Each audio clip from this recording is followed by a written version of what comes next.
In-unfriend ka ba? Buti nga sa'yo. Nasama kasi ng ugali mo eh. Charot lang. Kung magugulat ka na lang, yung isang friend mo ay nawala sa friends list mo. Tapos magtataka ka yung tipong, ha? Friends pa kami kahapon Masaya pa nga siya kahapon eh. Oh no! Tapos pag sinerch mo, hindi mo na siya makita or else naka-add friend na yung nakalagay. Sa una syempre masakit. Yung mapapaisip ka. Lo, may nagawa ba akong mali? May nasabi ba ako? Okay, baka tinamaan siya sa last post ko. Pero habang tumatanda pala tayo, marirealize natin na hindi lahat ng tao meant magstay sa buhay natin. May ibang tao, kaibigan lang kapag may pakinabang. Pag okay ang buhay mo, okay din sila sa'yo. Pero kapag tahimik ka na, nawawala na rin sila. Pero minsan, yung pag-unfriend pala sa'yo, hindi pala kawalan yun. Minsan, peace of mind. Nakakapagod din habulin yung mga tao na isang click lang, tanggal ka na agad sa buhay nila.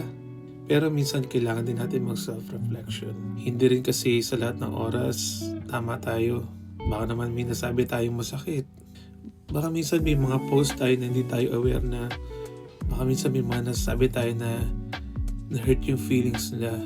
Baka may mga attitude tayo na kailangan natin baguhin. Hindi masama magtanong sa sarili na, paano ba ako maging kaibigan? Kasi minsan, growth din yung matutong tanggapin yung pag-uulang natin. Pero tandaan mo to, hindi naman porkit in-unfriend ka wala ka ng halaga. May mga tao lang talaga na seasonal. May dumarating para turuan tayo. May umaalis para maturuan tayo maging matatag mag-isa. At aminin natin, habang tumatanda tayo, mas okay na rin yung tahimik na mag-isa kaysa marami naman pero puro ka plastic lang din naman, di ba? Konti man yung tao sa friends list mo, sa buhay mo.